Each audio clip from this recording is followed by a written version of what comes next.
Good day mates, in this presentation we will be explaining about induction.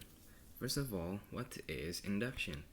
Well, induction can be explained as extension of a mathematical logic or deductive method to determine the truth value of a statement or a formula.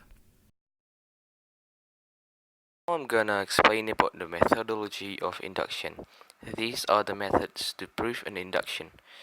The first one is n equals 1, proving that the statement applies for n equals 1.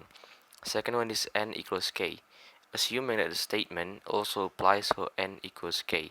The third one is n equals k plus 1, proving that the statement or formula is true for n equals k plus 1. The importance for these methods are: first one, to successfully apply induction, prove n equals k plus 1 to n equals k. To do that, just substitute the k plus 1 value to formula k, right hand side and left hand side. To work better with accuracy, it is better to work the right hand side and left hand side separately. We are going to get into the application example of sigma. So first we have a formula: 1 plus 2 plus 3 plus and so on. Then it is plus n. It is equal to half n, open bracket, n plus 1, close bracket. And if you can see here that this formula is not yet proven. So first of all, we will need to prove this formula, whether it is right or wrong. So first you need to substitute n equals 1. You put it into the formula, and as a result 1 is equal to 1, which is true. Then second method, you need to substitute n equals k. You put it into the equation and it will result as this. Then you will need to substitute n equals k plus 1.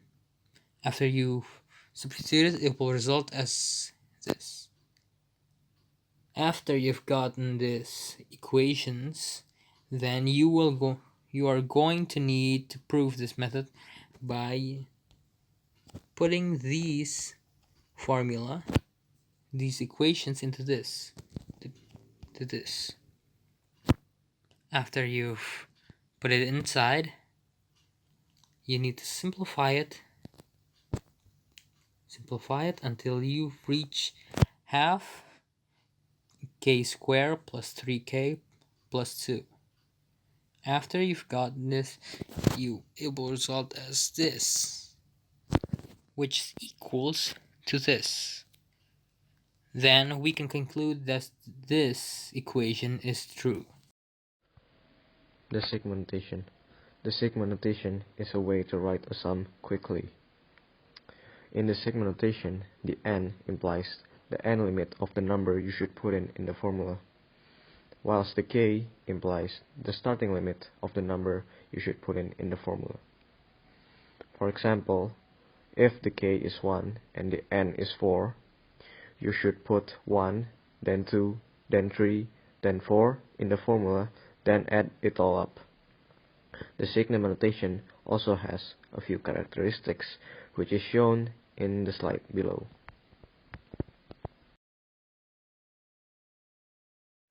Okay, now we will have 3 problems that we are going to solve in this presentation. Let's look at the first one.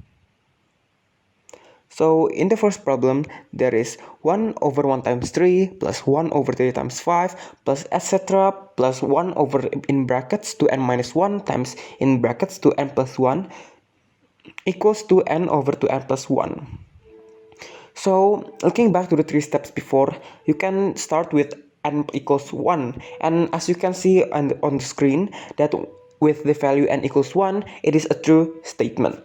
Now second step is assuming the n equals k. So with n equals to k, we can have an equation of 1 over 1 times 3 plus etc. plus 1 over in brackets 2k minus 1 times 2k plus 1 equals to k over 2k plus 1. Now the third step will be the proving step, in which we will change the n value into k plus 1, and you can see on the screen how it is going to change. Now, as have been explained before, we need to split the right hand side and the left hand side. The right hand side will be the end goal of the proving method. Let's look at the left hand side. After a lot of simplifications and multiplication, and you will have k plus 1 over 2k plus 3, which is the same with the right hand side.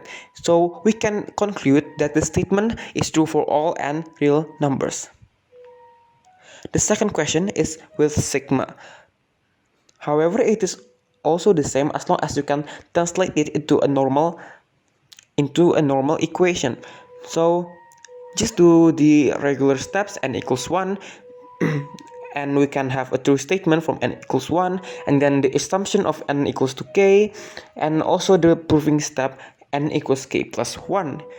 As you can see that the right hand side is equal to the left hand side after the proving steps, right? So it is also, you can conclude that the statement is true for all n real numbers. Now, moving on to the third question, the third problem.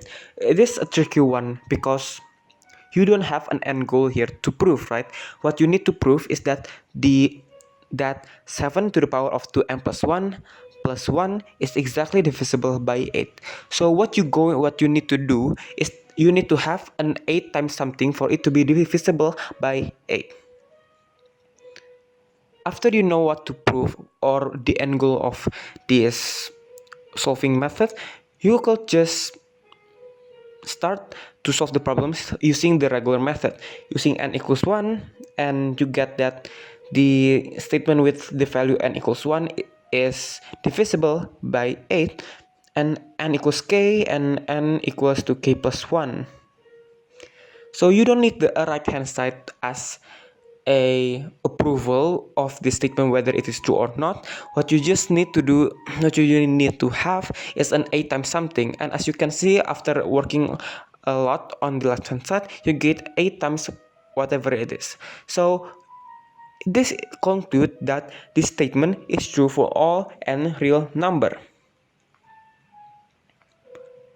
That's all, folks. Thank you for listening to this presentation.